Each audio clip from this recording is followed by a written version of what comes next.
हे guys welcome back another episode to कि vlog new day new vlog लिएर म फेरि पनि आइसकेँ। अनि आज चाहिँ हामी के गर्दैछौँ भन्दाखेरि यहाँनिर माटो फालेको थियौँ नि पहिला, हो त्यो माटोलाई सम्माएर पाइप गाड्ने ठाउँ बनाउँदैछौँ। अनि हाम्रो बनाएको चाहिँ यस्तो भएको छ, यस्तो दामी भएको छ टोइलेट यस्तो बनायौँ। अनि यता हामीले माटो सोहिरहेछौँ, यहाँसम्म पुग्यौँ। यो अझै खन्नु पनि बाँकी छ, खन्नु पनि पर्ने छ। तल पुऱ्याउने उ त्यो तल उ त्यहाँ पारिदेखि त्यसको पानी यता जाने तरिकाले पुऱ्याइदिने। अनि त्यही यस्तो दामी पिच गरेर बाटो छ हाम्रो गाउँतिर एकेलाखे। त्यहाँ घाम लाग्छ, यहाँनिर घाम लाग्दैन, हल्का जाडो हुन्छ, काम गर्दा चिसो हुन्छ। अनि अघि खुट्टो ठोसेर काटिएको छ त्यहाँनिर, त्यहाँ केही नयाँ नौलो भनेको हिमाल देखिन्छ, दामी हिमाल देखिन्छ। केटा गाउँ बसेपछि हिमाल हेर्न पाउनुको मजै बेग्लै। अनि यस्तो बाबा हरियो पुरै हरियो छ, डाँडा काँडा बादल पनि खुल्या छ, यस्तो दामी हिमाल पनि देखेको छ। हिमाल हेर्दै काम गर्नुको मजै बेग्लै छुट्टै छ भनौँ न। अनि त्यहाँ बादल पनि दामी देखिया छ पारितिर हो, त्यहाँनिर मात्रै अलि माथि जानुपर्छ। हेरौँ न माथि घर देखिन्छ कि नै।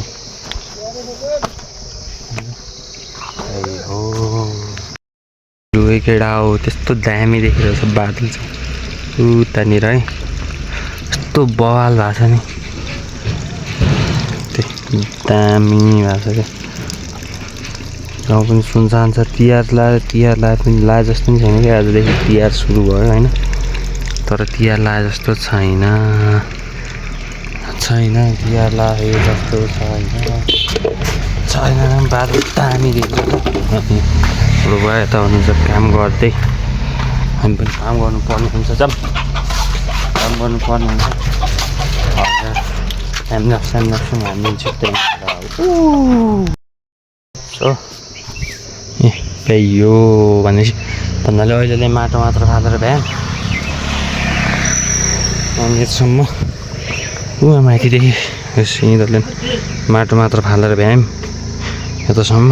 अनि अब खन्नु पर्ने हुन्छ, खाल्टो भन्दा पनि धेरै ठुलो हुन, सानो पाइप हट्ने टाइप तल गहिरो मात्र हुन्छ, त्यही खन्नु पर्ने हुन्छ। हिमाल हेर्दै काम गर्दै गरिरहेछौँ। अनि यता बजार यस्तो दामी छ, लासै चिल्लियो यार किन अन्त बजार। अनि यस्तो दामी भ्यू बाटोमा नि हामीले लगाएको फुल बाटोमा नि दामी फुलिरहेछ। बाटोको पारिपट्टि यता वारिपट्टि नि थियो, अनि वारिपट्टि त्यो के भयो भन्दाखेरि यहाँ छन् त छ अलिअलि, त्यस्तो साह्रो छैन, पारि जति दामी छैन। उहाँ दामी फुल फुलिरहेछ, त्यहाँ फुलिरहेछ पुरै उहाँ माथिदेखि छ, उहाँ माथि जहाँ फुल देखिरहेछ नि हो त्यहाँनिरदेखि सर ल्याएर उहाँ तलसम्म छ है केडा हो। त्यहीँ हो अब खाल्टो खन्नु पर्ने हुन्छ, खाल्टो खन्छु है केडा, सुरु गर्नुपर्ने हुन्छ अब।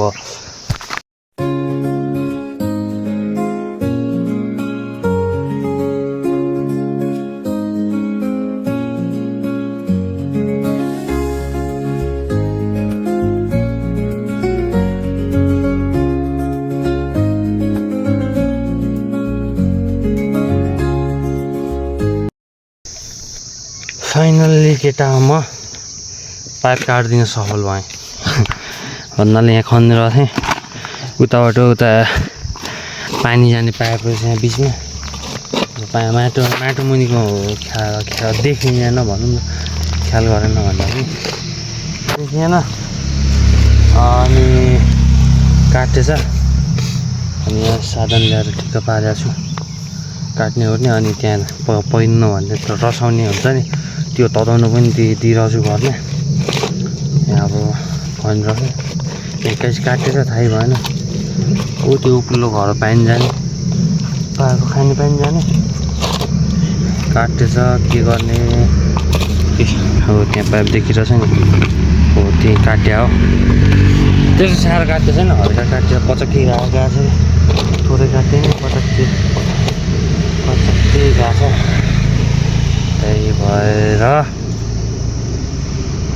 त्यही भएर फेरि त्यहाँ अर्को काम थप्यो भनौँ न थप्यो काटेर के गर्ने काटिया छ देखेन देखिया भए त मैले काट्नु थिएन होला देखेन के गर्ने अब त्यसलाई जोड दिनुपर्ने हुन्छ रसान हानिदिनु पर्ने हुन्छ रसान त्यहाँनिर अब ठिक छ हो त्यो बुवाले समाति हान्दा यतापट्टि एउटा गएको छ अनि त्यहाँबाट काट्ने फेरि रसँग रसाइदिनु पऱ्यो नि नत्र त मार्छ पानी गएन भने त कहाँ पुरो क्या हो तातो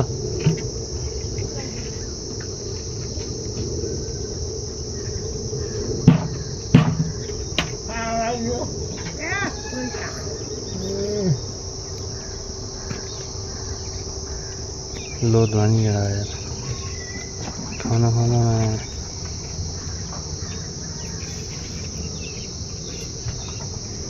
पाइबे घट्यो तनाव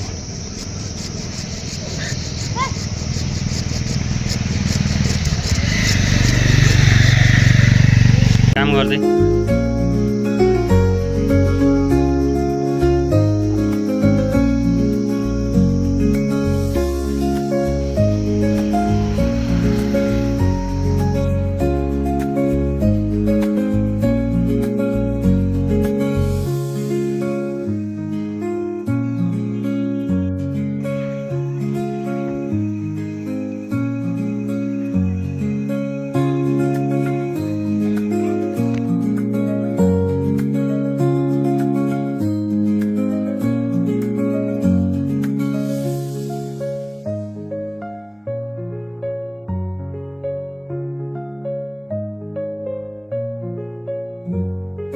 हाम्रो दिदी अनि ट्याङ्कुलीले यहाँ मिलाउँदैछन् हाम्रो कुकुरले माला राखेर बस्छ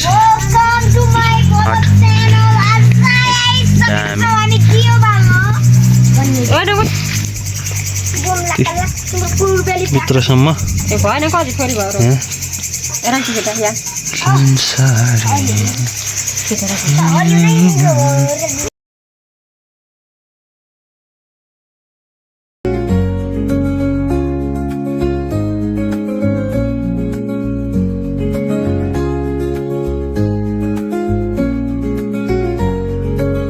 यता ट्याङ्कुली भाइले के बाल्दैछ रे दियो बाल्दैछ उताभित्र पूजा हुँदैछ यस्तो दामी भएर रहेछ म चाहिँ पानी ल्याउन गएको थिएँ अहिले दियो बाल्दैछ ट्याङ्कुलीले दियो बाल्दैछ ट्याङ्कुली हाम्रो दिदी जुगा बनाएर बस्नु भएको छ अनि हाम्रो ट्याङ्कुली भाइ